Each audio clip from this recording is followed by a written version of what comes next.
toutes les filles, elles montrent les objets ou les trucs de make-up ou pas de make-up, la cosmétique, elles se font tous les soirs et tous les matins. Mais il n'y a pas de mecs que je connais qui font ça. Donc je me suis dit que j'allais vous montrer c'est quoi ma routine cosmétique avant d'aller me coucher au réveil. Genre qu'est-ce que je mets sur la tête. Je vais rajouter ça rapidement dans la vidéo. Je vais aussi parler de Botox chez les mecs. Je vais parler de chirurgie esthétique. Ça peut attirer comment on dit? Ça peut attirer les vues. Donc je vais en parler, mais ça va arriver plutôt à la fin de la vidéo. Donc n'hésitez pas à rester pour aussi entendre parler de chirurgie esthétique. Le truc, ça s'appelle comment? Ça s'appelle un haul? Comment ça s'appelle quand on montre tous les objets? Je sais pas, je suis tout seul en plus, donc je me pose la question à moi-même, mais je n'ai pas la réponse. C'est quoi les trucs que je me mets sur le visage tous les jours? Alors, il faut savoir que la trois quarts des produits que j'ai ici, j'en ai pas beaucoup déjà, je mets pas grand chose, donc la vidéo risque d'être très rapide. Je mets pas grand chose et les trucs que je mets, je ne saurais même pas lire ce qu'il y a écrit sur le packaging parce que ça vient principalement du Japon et c'est ma copine qui me fait les recommandations. Moi, je fais juste que acheter ce qu'on me dit d'acheter. Donc je sais pas trop ce que je mets.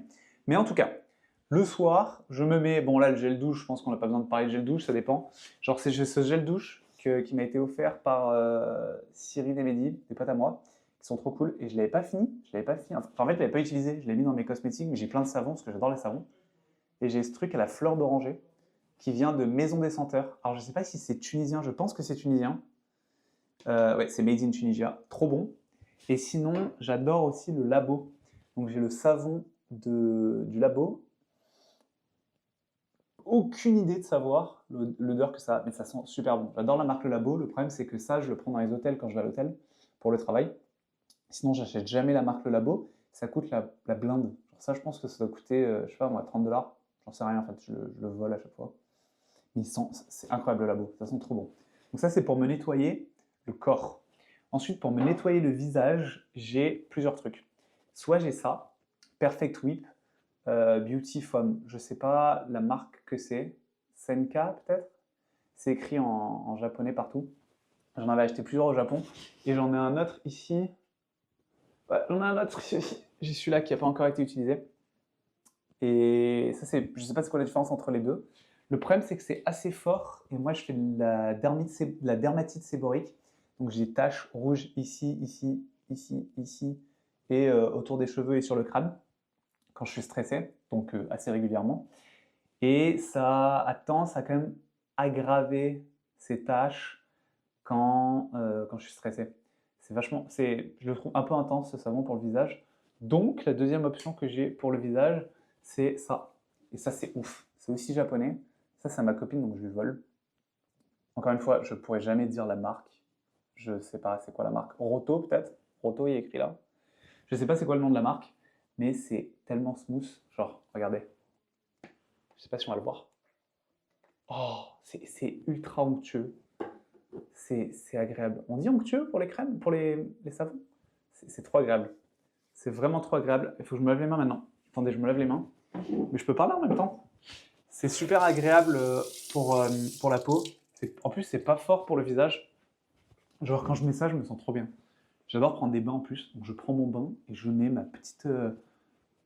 Ça, là, le petit savon sur le visage. Trop agréable. Donc, ça, je recommande. Mais bon, le truc, c'est que je crois qu'il faut aller au Japon pour en acheter. Et là, on va plus au Japon. Donc, Inch'Allah, ça va durer longtemps. Mais sinon, je sais pas. On va devoir aller retourner au Japon pour acheter ce produit. Parce il est incroyable. Donc, ça, c'est très simple. Ça, c'est quand je me lave. Ensuite, quand je sors de la douche, je mets deux produits. Je mets de l'acide hyaluronique et là, je mets celui-là. Encore une fois, impossible de dire la marque parce que, encore une fois, c'est japonais. C'est très très liquide par contre. Moi, j'aime bien l'acide hyaluronique qui est un peu épais. D'ailleurs, j'ai eu un autre acide hyaluronique que je mettais avant, mais là, il faut que je finisse celui-là. C'est Vichy, et je préfère celui-là en vrai. Je préfère le Vichy Minéral 89 que le japonais. Parce que lui, il est plus épais, mais il est plus cher. Ça, on me l'a offert à mon anniversaire. Je ne l'ai pas encore commencé. Faut que je finisse celui-là d'abord. Mais le seul souci, c'est que c'est très liquide.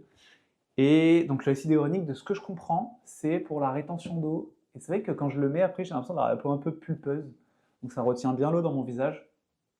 C'est vraiment agréable.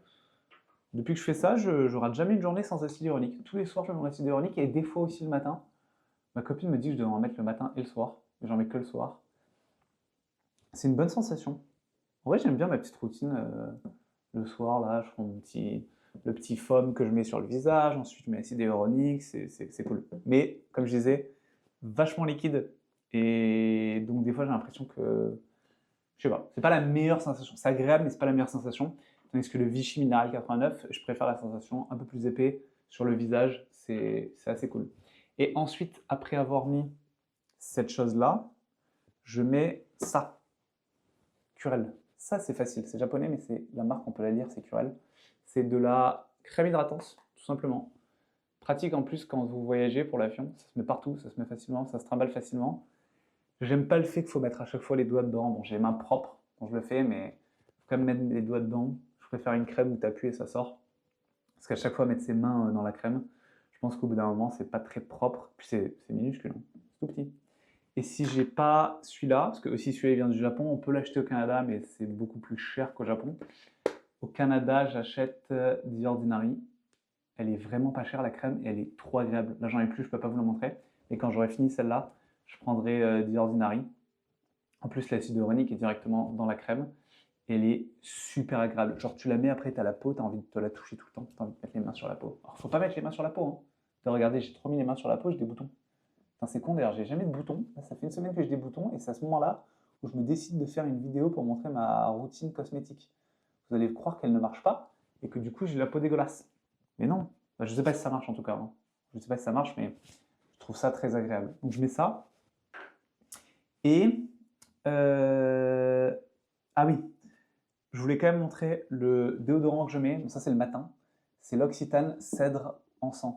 Je ne peux pas vous le faire sentir via la vidéo, mais il sent incroyablement bon. Je le prends depuis, ça va faire des années, 5-6 ans que je suis avec ce déodorant. Il est incroyable. Il est un peu cher. Genre, c'est 29 $ le déodorant. Ça doit être 20 euros. Donc, c'est quand même un certain prix. Mais j'adore l'Occitane, ça me fait penser à la maison, vu que je viens de Provence. L'Occitane en Provence, c'est pas loin, quelques heures de route. Enfin, même pas, hein, ouais, 2 heures de route de la maison. Et ils sont trop bons. Donc ça me rappelle le sud de la France. Tout le temps, j'ai ce déodorant sur moi. Et je mets de la crème solaire. Alors là, j'ai 2 crèmes solaires. J'ai celle-là que ma copine faisait que me dire de mettre, la Anessa, qui est UVA, UVB, SPF 50+. Donc elle est bien apparemment, mais moi, elle me blanchit le visage. Genre, j'ai le visage, on dirait que je suis un vampire. Et en plus de ça, elle m'assèche le visage de ouf. J'ai la peau très sensible, je vous ai dit, je fais de la dermatite séborique, c'est comme de l'eczéma. Et ça m'assèche de ouf. Genre le soir, quand je rentre, je suis asséché. Donc ça, je l'avais acheté au Japon, parce que ma copine m'a dit de l'acheter. J'en ai 2 en plus. Mais ma préférée, c'est la Roche-Posay. C'est la Roche-Posay. En plus, le système, comme ça, c'est un système de pompe. Et elle est bien meilleure. Puis elle hydrate la peau en plus. C'est l'impression que j'ai. Puis elle est UVA, UVB, 50+. Donc ça, l'été, en général, je mets ça. L'hiver, j'avoue, je ne mets pas le matin de la crème solaire. Faudrait peut-être. Faudrait sûrement même. Faudrait mettre de la crème solaire tous les jours. Mais j'ai la flemme. Donc j'en mets surtout l'été. Principalement l'été quand je sors. Et ensuite, ça c'est très niche. Je mets ça. Ça c'est le matin aussi. C'est du kétoconazole biogarant. Ça c'est pour la dermatite séborique. Très niche. Il y a certainement personne de vous qui me regarde qui a de la dermatite séborique. Mais c'est un truc trop chiant quand on a sur le visage. Et donc je mets ça sur moi matin et soir. Mais j'y pense surtout le matin. Et ça se met juste au niveau des zones où j'ai la dermatite séborique qui va apparaître là. C'est quand j'ai des crises, c'est pour éviter que je ressemble à une pizza. Parce que vraiment, sinon je ressemble à une pizza, j'ai des pepperonis partout. C'est dégueulasse, dégueulasse. Et ensuite, j'ai vu une vidéo d'Andy là, avec son mec là, Jérémy, et il disait que il savait pas que. Je crois que c'est Jérémy qui disait que les mecs, ils savaient pas qu'ils faisaient du botox, genre. Mais en fait, il y a plein de gens qui font du botox, et moi aussi je fais du botox. Je déteste voir mon corps vieillir. C'est pour ça que je ne bois pas d'alcool. Je consomme globalement aucune drogue, même jamais. Genre, le dernier goutte d'alcool, c'était peut-être il y a de nombreuses années. Je fais du sport et ensuite j'essaie aussi de faire attention à mes rides. Donc c'est ultra superficiel, je vous avouerai. Le botox, ça ne change rien à mon corps, physiquement à ma santé. Mais visuellement, ça permet de réduire l'apparition des rides. Je le fais sur le front principalement. Et j'en fais tous les 4 mois. Donc ça, c'est un budget, c'est 200 $ tous les 4 mois. Mais de 1, ça prévient l'apparition des rides et ça bloque les rides. Donc quand j'en fais, bah là, par exemple, vous voyez, Là, ça revient un peu, le Botox est en train de disparaître. Mais normalement, j'ai beaucoup plus de rides sur tout le visage. C'est juste que là, je suis bloqué avec le Botox. Donc ça prévient, ça enlève les rides sur l'instant T et ça prévient l'apparition des rides sur le plus long terme. Deuxième raison pour laquelle je fais ça, c'est que c'est trop agréable. J'adore aller voir ma chirurgienne, on rigole trop. Elle me fait les picousses là, pop, pop, pop. Je fais une dizaine de piqûres, je pense 12 piqûres. Je dis piqûres, mais en vrai, c'est tellement rapide. Tu n'as même pas l'impression de te faire piquer. Mais c'est agréable. C'est agréable. Et la troisième raison, c'est que la sensation après avoir fait le Botox, c'est encore plus agréable. Alors pendant une semaine, tu ressens rien. Genre pendant une semaine, tu as l'impression que tu n'as rien fait du tout. Et peu à peu, ça se met en place. Et peu à peu, tu as ton front qui se fige. Et cette sensation de figer, eh ben, je suis devenu accro à ça. Je ne sais pas si je suis le seul ou si d'autres personnes sont aussi accro à cette sensation d'être figé. Mais j'aime beaucoup. Donc c'est pour ça que je continue à en faire. J'aime pas dire que j'en fais parce que c'est superficiel, mais en même temps j'aime bien ça. Donc pourquoi se cacher? Il y a des garçons qui font du botox et voilà, et c'est ok. Je fais ce que je veux finalement. Mais j'en fais pas ici. Il y en a beaucoup qui en font ici, au niveau des. Ça s'appelle les trucs de. Non, les trucs de Lyon, c'est ici. Les pas de doigts? Pas de doigts? Je pense que c'est les pas de doigts. J'ai pas trop osé en faire ici parce que je veux pas figer autour de mes yeux. Parce que j'ai encore envie d'avoir des expressions du visage. Alors la plupart du temps, le Botox, ça change vraiment rien. Genre enfin, ça change pas de ces expressions de visage. Les gens voient pas que j'ai fait du Botox, à part si je leur dis et que je leur explique. Mais j'ai quand même peur à ce niveau-là que ça fiche trop et que je puisse plus trop bouger comme ça. Donc je le fais pas encore ici. Puis en plus, ça rajoute 100 $, alors que ça me dérange beaucoup moins les rides ici.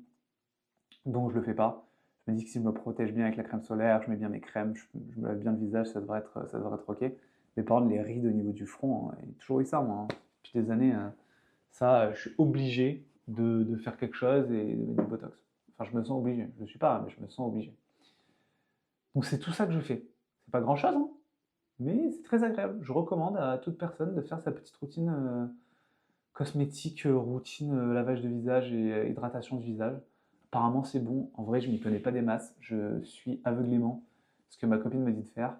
Mais c'est surtout. Bon, le Botox, c'est parce que je veux vraiment réduire le vieillissement. Mais le reste, c'est principalement parce que je trouve ça agréable.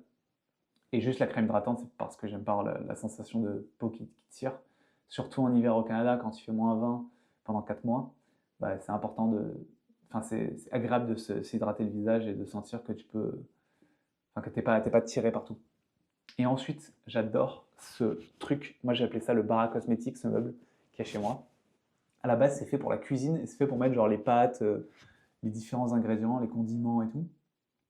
Et je l'ai transformé en Bara Cosmetics où je mets toutes les cosmétiques de ma copine et les miennes. Sauf que moi, j'ai pas grand chose. Et elle, elle a beaucoup de choses. Mais juste avoir cet objet me donne envie d'avoir des cosmétiques et me donne envie de le remplir. Vous ne trouvez pas ça trop beau? Non, en vrai. C'est stylé, hein? C'est stylé. En plus, il y a un truc que j'adore vraiment en plus, c'est les savons et les parfums, je disais. Donc j'ai le labo, j'ai j'ai ça aussi, j'ai plein de petits savons, j'ai des savons genre taille minuscule. Genre ça, c'est taille de mon œil. Ouais, c'est taille œil. Marius Fabre, excellent Marius Fabre. Là aussi, Marius Fabre, au pain d'Alep. Un savon du pain d'Alep. En fait, j'ai toute la Provence. J'ai toute la Provence dans mon bar cosmétique. Il y a aussi, ça c'est le labo. Je vous ai parlé du labo, j'ai plein de petits trucs que je vole dans les hôtels. Parce qu'avec le travail, j'allais dans des hôtels de luxe, de ouf. Et donc, je pouvais tout voler, des trucs de luxe. Donc, je vole des trucs de luxe. Et ah oui, ça c'est important. Je porte des lentilles ou des verres de contact, comme on dit au Québec. Et quand je voyage, j'aime pas voyager avec mes lentilles mensuelles. Parce que j'aime pas me trimballer avec mon produit, puis les mains sales. Surtout quand je voyage, c'est toujours des trucs un peu absurdes où je suis pas toujours dans des conditions idéales. Donc j'ai toujours sur moi des lentilles journalières pour quand je voyage. Donc si je pars 2 semaines en voyage ou une semaine en voyage, je prends 7 ou 14 lentilles journalières. Enfin non, du coup, 14 ou 28 lentilles journalières. C'est beaucoup plus propre déjà et c'est beaucoup plus pratique. Ça prend de la place, c'est sûr, mais moi j'ai pas de liquide à avoir sur moi. Et on sait que le liquide dans les avions, ils aiment pas ça les avions. À chaque fois, la sécurité, ils m'enlèvent mes liquides. Donc vu qu'ils aiment pas les liquides, eh ben, je prends pas de liquide avec moi, je prends des lentilles quotidiennes, journalières. Et c'est tout. J'ai quoi d'autre à voir? Ah oui, putain, j'ai 6 savons. Ritual. Je l'ai pas encore ouvert. Je l'ai pas encore ouvert, mais je vais l'ouvrir. The Ritual of Mer. Je sais pas qui c'est. J'ai jamais goûté orange. Sweet orange and cedar wood. Cidre. Cèdre. Bois de cèdre et orange douce. On va tester ça quand il n'y aura plus de savon. C'est tout. Rien d'autre. Rien d'autre à montrer. Nouvelle journée pluvieuse à Montréal. Journée pluvieuse et c'est le début de ma 8e semaine d'arrêt de travail. Il me reste, après celle-là, il me restera 4 semaines et mon médecin, il ne veut pas me renouveler. Mais je suis content parce que je vais mieux. Je vais vraiment mieux depuis quelques jours. J'ai découvert le jeu Catan, je pourrais en parler une autre fois, qui est trop cool. On y a joué hier avec des potes, c'était excellent. Et j'ai le nouvel antidépresseur qui a l'air de mieux marcher. Je ne sais pas si c'est lui qui fait que je vais mieux. Mais j'ai un nouvel antidépresseur, je pourrais aussi parler de cet antidépresseur. Je ne sais pas son nom. Il a un nom ultra compliqué à dire, mais je l'ai dit dans une autre de mes vidéos. Et ça a l'air de me faire du bien. Donc tant mieux. Le problème, c'est, putain, quand on travaille plus, c'est dur de retourner au travail. Mais bon, si je vais bien, c'est le plus important. Si je travaille et que je vais bien, c'est quand même très cool. Et en plus de ça, j'ai un pote que j'avais plus vu depuis des années, que j'avais plus au téléphone depuis peut-être 2-3 ans, qui m'a appelé, avec qui je m'entendais méga bien. C'est un de mes meilleurs potes. Je le considère aussi toujours aujourd'hui comme un pote super proche. Et on s'est appelé pendant un peu plus d'1 heure. J'étais super heureux de l'avoir au téléphone. Beaucoup de gratitude pour ce moment-là. J'ai aussi parlé à une de mes meilleures potes dans le sud de la France, on a parlé par message. Ce que j'aime bien avec le fait que je travaille pas, c'est que j'ai le temps de donner de mon temps à ces personnes que j'aime et à prendre des nouvelles, à parler aussi de moi, de ma vie, donc de recréer des relations avec des gens qui vivent loin de moi, parce que l'inconvénient de partir vivre au Canada, bah, c'est que tu perds tous tes potes. T'en fais beaucoup de nouveaux qui sont au Canada, des gens que j'ai rencontrés ici, mais tous tes amis d'enfance, tes amis des études, tu les perds tous, tu rates complètement leur vie. Et c'est pas facile à vivre quand même. Surtout qu'au Canada, tu te fais des amis, enfin quand tu es globalement expatrié, tu te fais des amis qui sont là pour une durée assez courte, parce qu'en général, les gens repartent, reviennent en France, et donc tu es obligé toujours de te refaire de nouveaux amis. Et tes amis historiques, bah, tu vois pas ce qui se passe dans leur vie, et tu perds peu à peu le contact, tu sais pas, tu connais rien, tu connais plus rien, tu partages de moins en moins de choses, et moins tu partages de choses avec des gens, plus la connexion s'effrite, plus bah, moins tu as de choses à te raconter et moins tu les vois et plus la relation disparaît.